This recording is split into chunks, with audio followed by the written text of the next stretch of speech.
All right, do I have an incredible story for you today? And it's all completely true, retold by a man, we'll call him Y, who lives in Tzfat, Safed, and he retold this story in great detail to Rav Yerachmeel Tilles. So here's the story of the tie, the Lubavitcher Rebbe's tie. So we'll call this guy Yoshi. It was 1989, March 8th, and Yoshi recounted he had a dream. And the Lubavitcher Rebbe, Yoshi is a Chabad Chassid, the famous Lubavitcher Rebbe, came to him in the dream.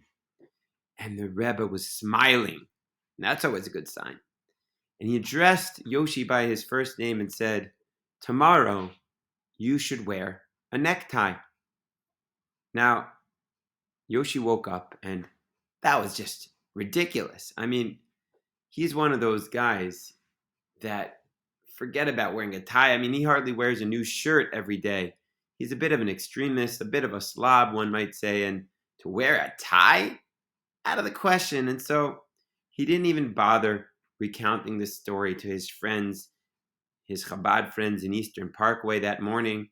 And they got on to the mitzvah tank, as they called it, where they drive off to Manhattan to look for people who might want to wear tefillin, or maybe women who want to light Shabbos candles, or just any Jewish person who wants a little help.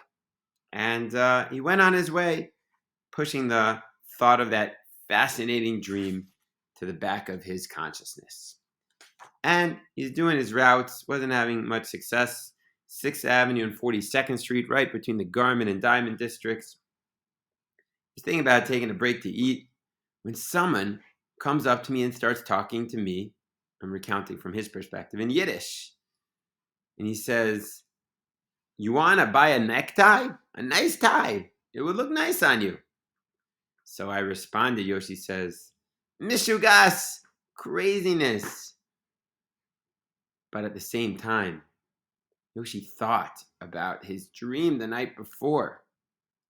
What would he look like with a tie? I mean, he never wore a tie. He tells the man, "Do I look like a necktie type person to you?" Still, the Yiddish man kept pushing. "It would go well with your white shirt, and I have a very nice selection." Yoshi shook his head, but thinking about the dream, maybe he should really consider it. So after a while, Yoshi relents and he says, "Okay, I'll look at what you have. But if I'm really going to get a tie, and I don't believe I will, it's got to be the tie that the Rebbe, the Lubavitcher Rebbe himself wears." Remember, at this time, 1989, the Lubavitcher Rebbe was still alive.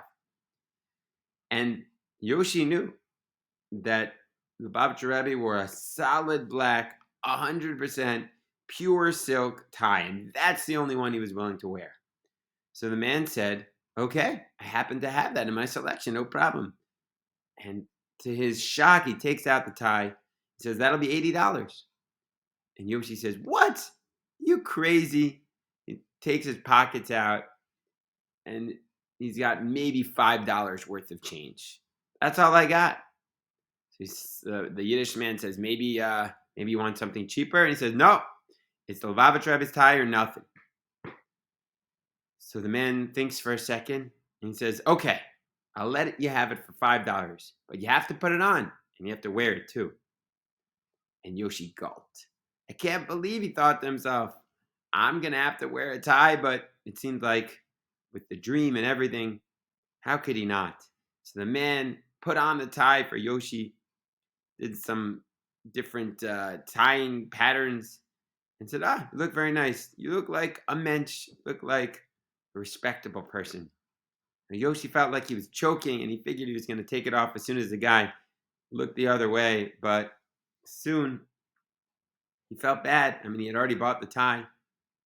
And he continued to go on his routes, asking people if they wanted to wear tefillin, anyone who looked remotely Jewish.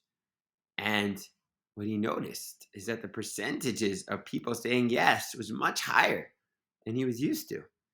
Could it be, he thought to himself, it's the tie? An hour passed by, and he was still doing his rounds, putting on tefillin, and the time had come to visit a certain law office. Now, in this law office, most of the non-Jews are pretty friendly to him. The Jews were amicable, but there was one boss, a Jewish fellow himself, but he got really angry every time that Yoshi would come in. He'd start putting tefillin on people, and the boss would say, "What are you wasting their time?" And sometimes they wouldn't even let him into the office. And it had gotten pretty bad, but Yoshi was a kind of stubborn guy, and he kept pushing. He buzzed on the door, and he was let right in. And to his shock, who's there but the big boss man himself? He points a finger, and he says, "Yoshi, you come to my room. I want to speak to you." And the Yoshi's shock, doesn't know what's going on. The man starts speaking in broken Hebrew, says, "I was also in Hebrew University, and I know a little Hebrew." And Yoshi's like, "Okay, what's your point?" And he says, "Listen, I want you to put tefillin on me." And Yoshi's in shock. "Tefillin on the big boss man? What?" And the boss says, "I'll explain afterwards. Just put it on me." He says, "Okay," takes out his tefillin, starts wrapping it on him, tells him to say the Shema Yisrael prayer. And when he's finished, he looks at him and he says, "Nu, what's the story?" He says, "Listen, I'm a very successful person, but the truth is, I'm having a hard time right now. I'm having personal problems, and I feel like I need some advice, but I didn't know where to turn.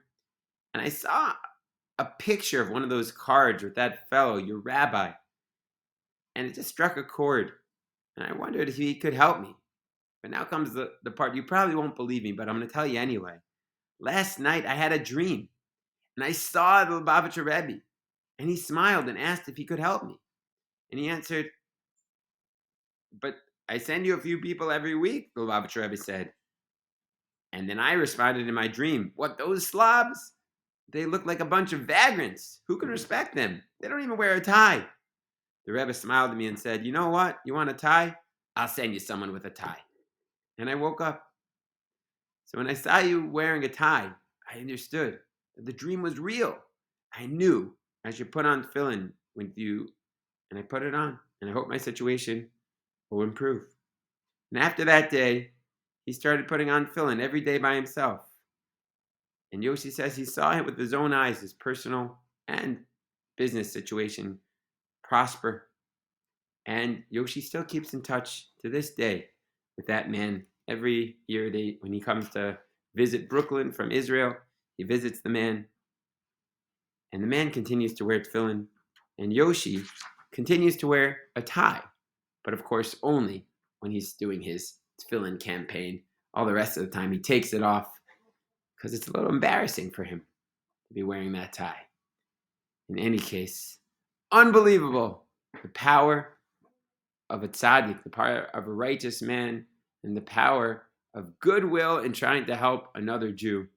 So next time you have a crazy dream about a tie, think twice before you disregard it. All right.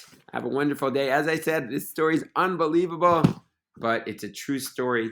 And if you want me to get you in contact with the people involved in this story, send me a WhatsApp. They still live in Tzfat, and we'll try to get you to hear it firsthand, so you know that it's not just me kooking up stories. There are different variants of this story, but this story was told personally by the person it actually happened to, and this is the truest version of the story. All right, have a great day.